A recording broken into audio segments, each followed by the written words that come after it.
দৃঢ় বিশ্বাস যে এবারে আমরা যে বইটা হাতে পাবো, এই যে তোমাদের বই আমার হাতে, আমরা দেখলাম এবং আমরা কথাও বলছিলাম, বইয়ের প্রিন্টিং এত চমৎকার যে এটা দেখলেই মনে হবে যে এই পাশ থেকে এই পাশ শেষ করি। আর নতুন বই আমার মাধ্যমিক শিক্ষা অফিসার বলেছে, আমিও সকালবেলা প্রাথমিক শিক্ষা স্কুলে পড়লাম, যখন আমরা ছোট ছিলাম তখন এই নতুন বইয়ের যে গন্ধ, নতুন বইয়ের গন্ধ শুনলে মনে হয় যে না, এই বইয়ের মধ্যে ডুবে থাকে। আগে আমি যেটা করতাম ছোটবেলায়, বই পাওয়ার সাথে সাথে বইটা খুলে আগে নাক দিয়ে মানে যতক্ষণ নিঃশ্বাস টানা যায় ততক্ষণ নিঃশ্বাস টানতাম।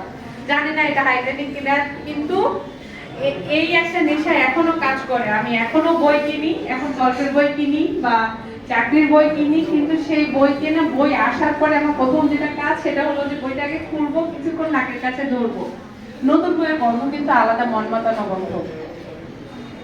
এইটা যদি আকর্ষণ রাখে, এইটা যদি তোমাদের আকৃষ্ট করে, তাহলে আমার বিশ্বাস যে মানে যাদেরই বইয়ের সাথে প্রেম হতে হবে বইয়ের সাথে, ভালোবাসা হলো বইয়ের সাথে, তারা জীবনে উন্নতি চরম শিখরে পৌঁছাবে। আসলে সার্থকতা বা সার্থক কিন্তু শুধুমাত্র চাকরিতে হয় না।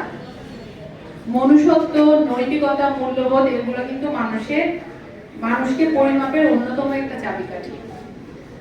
আমাদেরকে ভালো মানুষ হতে হবে। তোমরা আমাদের পরবর্তী প্রজন্ম, আমাদের এই সুখী সুন্দর বৈষম্যহীন বাংলাদেশ যদি আমরা করতে চাই, তাহলে আমাদের সবার মধ্যে মূল্যবোধ বাড়াতে হবে, আমাদের দেশকে সুন্দর করে গড়ে তুলতে হবে। এবং এর ভার কিন্তু তোমাদের সামনে, আমার সামনে যারা আছো তোমরা, এই গুরু দায়িত্ব তোমাদের। এই কারণে নিজেদের আত্মাকে পরিশুদ্ধ করতে হবে। আর আমি একটু অনুরোধ করব, এখানে আমি গার্ডিয়ানরা আছেন কিনা, বাচ্চাদেরকে তোমরা এখানে কে কে মোবাইল, কার কার পার্সোনাল মোবাইল আছে, কার কার একটু দেখি, একটু নির্ভয়ে হাত উঠাও। পার্সোনাল মোবাইল আছে কার কার, বা স্কুলে মোবাইল নিয়ে আসো অথবা প্রাইভেটে যাওয়ার সময় মোবাইল নিয়ে যাও, কারা কারা? আচ্ছা, যদি একটা হাতও না ওঠে, এটা যদি সত্যি হয়, তাহলে বাচ্চাদের জন্য সবার জন্য একটা হাততালি দে, হাততালি প্রাপ্ত ওরা একটা। প্রতিটি জিনিসেরই ভালো দিক খারাপ দিক দুইটাই আছে। আসলে মোবাইল এমন একটা পর্যায়ে চলে এসেছে এখন যে আমরা মানে যোগাযোগের এই যুগে বা বিশ্বায়নের এই যুগে আমরা সেটাকে অ্যাভয়েড করতে পারি না। আমরা সেটাকে অ্যাভয়েড করতেও বলছি না, কিন্তু আমরা যে মোবাইলে যে পরিমাণ আসক্তি বর্তমান যুগে ছেলে মেয়েদের, এটাতে একে তো তারা বই থেকে অনেক বেশি দূরে সরে যাচ্ছে, দুইয়ে তারা পরিবার থেকে দূরে সরে যাচ্ছে।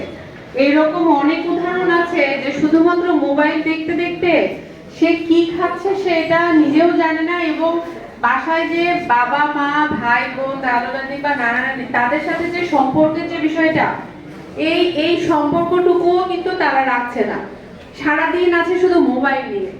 এবং মোবাইলে আমরা জানি কিছু ভিডিও গেমস আছে বা আরো কিছু ইন্টারনেটে কিছু মানে ব্ল্যাক লিস্টেড সাইট আছে।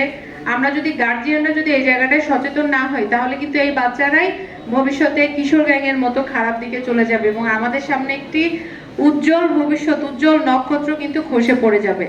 এই দায়িত্ব আমাদের সবার, এই দায়িত্ব আমাদের যে শিক্ষা প্রতিষ্ঠানে যারা আছেন, আমাদের শ্রদ্ধেয় শিক্ষকবৃন্দরে সবার এটি দায়িত্ব যে আমি আমার বাচ্চাদেরকে এইটুকু নিশ্চিত করব যে প্রয়োজনের বাইরে কোনো বাচ্চা যেন বাইরে ঘোরাফেরা না করে, বা প্রয়োজনের বাইরে সে যেন মোবাইল বা কোনো রকম ইলেকট্রনিক ডিভাইসে আসক্ত না হয়। এইটি আমি বিশেষ করে শিক্ষকদের অনুরোধ করব, কারণ আমরা কিন্তু দিনের অনেক বড় একটা সময় আমরা বিদ্যালয়ে আমরা কিন্তু করি আর কি।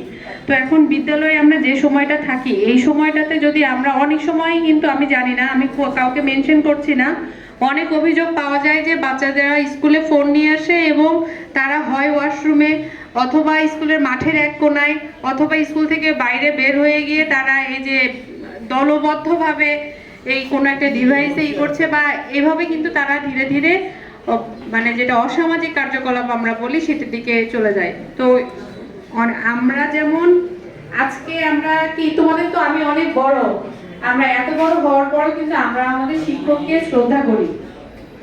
ওই কবিতাটা এখনো আছে না, যে অজু করছে যে শিক্ষকের পায়ে পানি ঢেলে দিচ্ছে কিন্তু পা ধুয়ে দিচ্ছে না? পড়েছো ওই কবিতাটা কারা কারা?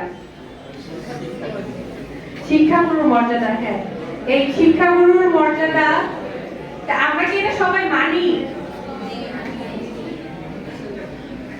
শিক্ষককে সম্মান করতে হবে।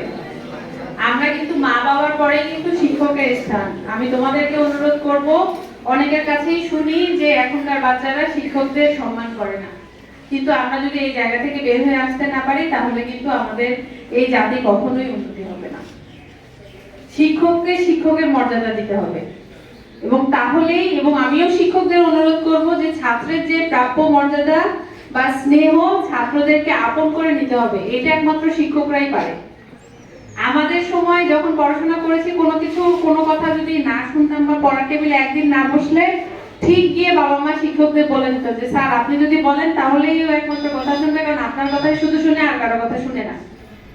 এইরকম উদাহরণ আমাদের জীবনে অনেক আছে। এই যে আমার সামনে, যে আমার বাম পাশে যে প্রেস ক্লাবের সম্মানিত সভাপতি মহোদয়, আমিও তার কাছে একদিন গল্প শুনেছি যে তার বাবা মাও নাকি এই শিক্ষকদের কাছে এসে এই বিচারই দিত। তো মানুষের নৈতিক মূল্যবোধটা কিন্তু অনেক বড়। আমি আজকের দিনে, আজকের এই খুশির দিনে সবাইকে অনুরোধ করব যে আমাদের যাতে নৈতিক মূল্যবোধের অবক্ষয় না হয়, আমরা যাতে একটি অন্তরাত্মায় পরিশুদ্ধ একটি মানুষ হতে পারি। আমরা কি আজকে এই ফোন করব সবাই মিলে? কি করব? তো